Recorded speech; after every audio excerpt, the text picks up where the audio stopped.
wabarakatuh. Salam damai dan sejahtera bagi kita semua. Yang terhormat Bapak dan Ibu dosen, yang saya hormati Bapak Satria Fadil Persada selaku dosen pembimbing pada mata kuliah metode penelitian.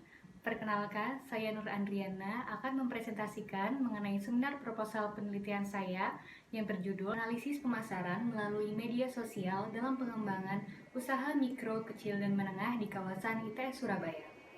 Perlu diketahui, usaha mikro, kecil, dan menengah atau biasa disebut dengan UMKM merupakan usaha ekonomi produktif yang berdiri sendiri, yang dilakukan oleh individu maupun kelompok atau badan usaha. UMKM juga berperan dalam menyediakan lapangan pekerjaan, pencipta pasar baru, dan inovasi, pelaku utama dalam pengembangan ekonomi lokal, serta memiliki kedudukan utama dalam kegiatan ekonomi di berbagai sektor. Menurut Kementerian Koperasi dan UKM, jumlah UMKM di Indonesia mencapai sekitar 62.928 unit. Jika dilihat dari banyaknya jumlah UMKM di atas, dalam proses pelaksanaannya, UMKM harus bisa mengikuti arus perkembangan zaman, terutama dalam hal teknologi informasi. Salah satu teknologi informasi yang sedang berkembang pesat dan sangat berpotensi untuk mendorong kinerja UMKM adalah media sosial. Media sosial memiliki potensi menghubungkan banyak orang dan efektif dan efisien. Menurut laman We Are Social Hotseat 2020, rata-rata transaksi online di Indonesia didominasi oleh media sosial WhatsApp sebesar 84%, Facebook sebesar 82%, Instagram sebesar 78%, Twitter sebesar 56%, dan pengguna yang mengakses YouTube mencapai 88%.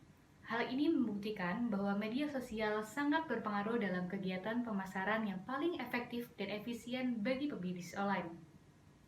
Tentu saja, ini menjadi hal yang menarik di tengah gencarnya kegiatan pemerintah dalam mendorong masyarakat untuk berwirausaha dan mendorong pertumbuhan UMKM. Para pelaku usaha mulai mendapatkan sebuah pengetahuan yang penting dan berguna dalam mengembangkan usahanya dengan memanfaatkan layanan situs jual beli online. Bahkan, saat ini sosial media tidak hanya sekedar menjadi media promosi, tetapi juga digunakan sebagai alat pemasaran interaktif, pelayanan, membangun komunikasi dengan pelanggan dan calon pelanggan, serta sebagai alat untuk menjual dan membeli produk secara online. Nah, selanjutnya, terdapat 5 penelitian terdahulu yang dijadikan jurnal acuan dalam penelitian ini, di mana penelitian teratas oleh Purwi Diahentoro, Kristanto, dan Hadi pada tahun 2016 merupakan jurnal yang diadopsi pada penelitian ini. Dan selanjutnya, untuk research gap, pembaharuan dalam penelitian ini meliputi 3 hal.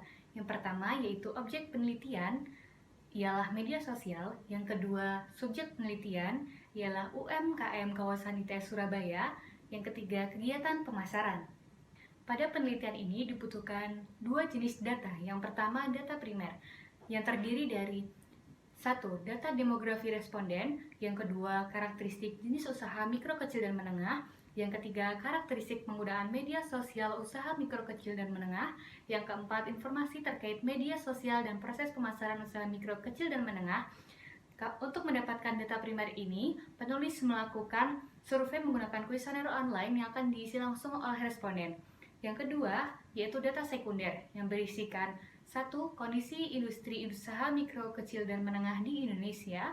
Yang kedua, penetrasi pengguna internet dan penggunaan media sosial di Indonesia. Yang ketiga, rekomendasi perikat media sosial yang sering digunakan. Dan yang keempat adalah interaksi dan engagement pada media sosial usaha mikro, kecil, dan menengah yang akan saya dapatkan melalui internet sebagai data pendukung dalam penelitian ini.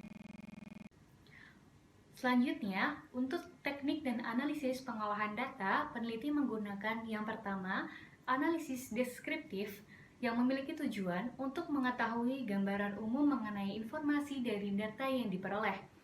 Ada beberapa distribusi frekuensi yang bisa Anda lihat sebagai berikut. Lalu yang kedua, peneliti melakukan uji asumsi yang bertujuan untuk mengetahui informasi-informasi tersembunyi dari data aktual yang mana data tersebut dapat digunakan lebih lanjut. Untuk melakukan uji asumsi menggunakan beberapa tools, antara lain yang pertama, missing data, yang kedua outliers, yang ketiga uji normalitas, dan yang keempat uji linearitas. Lalu untuk teknik pengolahan analisis data yang ketiga, yaitu peneliti menggunakan analisis Structural Equation Modeling atau yang biasa disebut dengan SEM. Penelitian ini menggunakan analisis SEM untuk menguji hipotesis yang telah dikembangkan, penginformasi validitas dan reliabilitas, serta pengujian model struktural dan model pengukuran yang telah diteliti agar mendapatkan model yang tepat. Dalam proses pengolahan data, penelitian ini menggunakan software SPSS. Yang pertama, ada hipotesis SEM, yaitu hipotesis pertama adalah media sosial berpengaruh positif terhadap sistem pemasaran usaha mikro, kecil, dan menengah di kawasan ITS Surabaya. Lalu untuk hipotesis kedua, yaitu media sosial berpengaruh positif terhadap perkembangan usaha mikro, kecil, dan menengah di kawasan ITS Surabaya.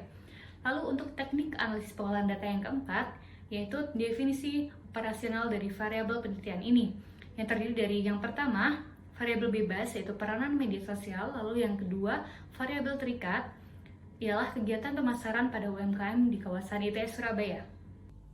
Sekian seminar proposal dari penelitian ini yang dapat saya sampaikan. Apabila ada kritik dan saran, saya menerima dengan senang hati. Saya mohon maaf sebesar-besarnya apabila ada salah kata dan tindakan. Wassalamualaikum warahmatullahi wabarakatuh.